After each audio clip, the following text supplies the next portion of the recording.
Welcome to the Instagram stories for Thursday, August 17th. I'm your host, Daniel Hill. First, I want to start by saying thank you so much if you sent me a message of support about me getting laid off. I really found that incredibly encouraging, so thank you to everyone who took the time to send me a message. I do not know what my next move is. Still looking to figure that out. Might take me a little bit, but that's my goal. Figure out what is next. But again, thank you so much for the encouragement. Today on the episode, we are going to do some Twitter news, also X. We are going to do X/Twitter news, and then we will do some Instagram news after the break. First, let's talk about the Twitter news. The Washington Post is reporting that X is throttling traffic to websites that Elon Musk dislikes. According to an analysis done by the Washington Post, there was a 5-second delay that was added when a user clicked on a shortened link to the New York Times, Facebook, and other sites that Elon Musk commonly attacks. So here's how this would work. If a user clicked on just a regular link, they would go there instantly. But if they clicked on a link from Twitter that went to Facebook, Instagram, Blue Sky, Substack, Reuters, and the New York Times, they would have to wait an additional 5 seconds for that page to load. Interestingly, after the Washington Post first published this story noting the delay, X began reversing the throttling on some of the sites, dropping the delay times back to 0. Here's how this worked. All of links on Twitter or X go through the t.co domain. This is a link shortening service that X uses to process every link posted to the site. Traffic is routed through that t.co domain, and it allows X to track, or in this specific case, throttle activity to the intended target website. This would potentially take away traffic and ad revenue from the businesses that Elon Musk personally dislikes, because if somebody clicks that link and it takes an extra 5 seconds to load the page, they might just close the window and walk away and move on with their lives or go get that news or information from another site entirely. This seems to have been reversed once the Washington Post pointed it out, so I guess no big deal in the end, but this is definitely a shady practice that I don't like. In other news, the Washington Post is reporting that Elon Musk is now requiring users of X to pay for access to TweetDeck. Are you familiar with TweetDeck? It is a phenomenal way to use Twitter, and in fact, I would say probably the best thing about Twitter, in my opinion, is TweetDeck. It gives you columns that you can track conversations or hashtags or whatever you want, really. And you can track things based on a variety of different criteria, for instance, location, and you can scroll across and see all these columns at once so you can focus on what you're most interested in and only see it at that time, but then you can scroll over and look at some other columns and different things that you're tracking. Absolutely great application. It's been around for over 12 years, I would say, because I definitely started using TweetDeck in like 2011 or 2012.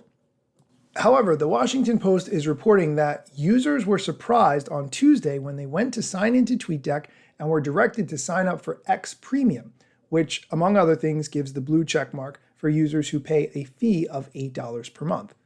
The Washington Post did give the context that Twitter acquired TweetDeck for $40 million back in 2011, but had done very little to develop it in recent years. Twitter briefly tested a new version of TweetDeck in 2021, but it was never rolled out publicly, and actually Twitter shut down TweetDeck's Mac version. Of course, Elon's goal is to get as many people as possible to pay for Twitter or X Premium for that $8 a month. So it does make sense, but TweetDeck was a great tool, and I don't like hiding things behind extra monthly subscriptions for something that users are used to using. You can check out links to both of those stories in the show notes, and when we come back after the break, we're going to get into some Instagram news, so be sure to stay tuned.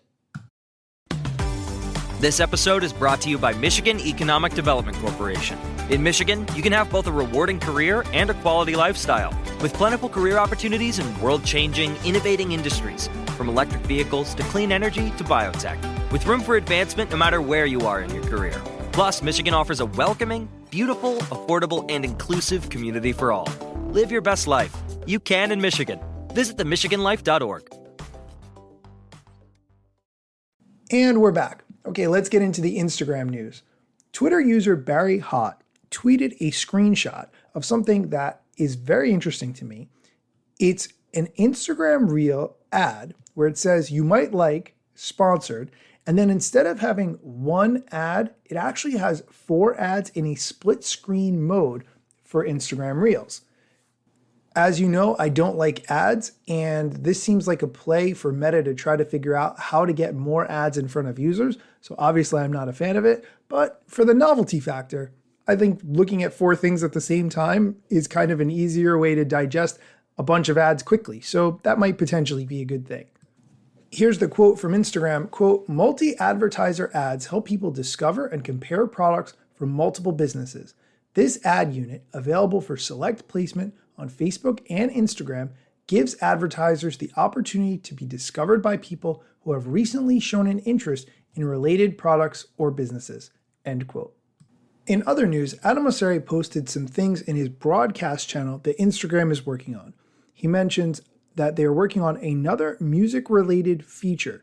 They previously mentioned testing the ability to add lyrics to your reels, just like stories. They're now bringing that test to more countries.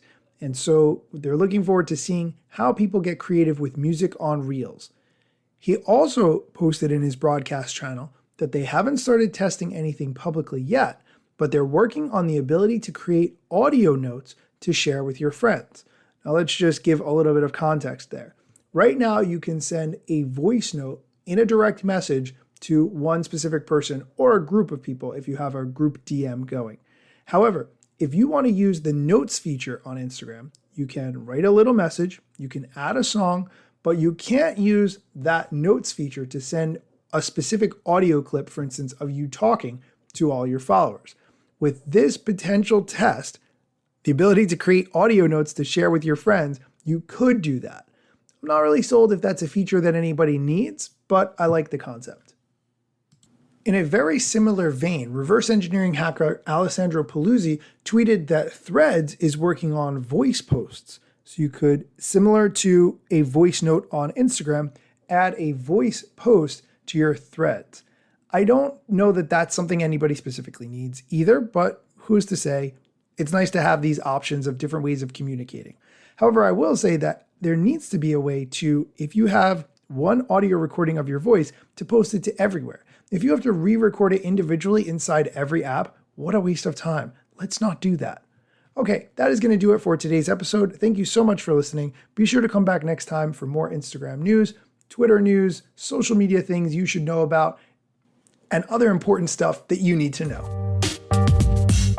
Instagram news got you covered, sometimes even TikTok. Relevant platforms in the metaverse ahead of the wave, without a break or a pit stop. Still waiting for Zuckerberg to give me the big job. Pause. Use trademarks and logos with Insta's permission, of course. If you like the show and you gain some good info, maybe leave a review. It's a type of applause. Just drop me a message if you want to collab. If you got some good content or you want to run ads, at Daniel Hill Media is where I am. TikTok, Facebook and Instagram.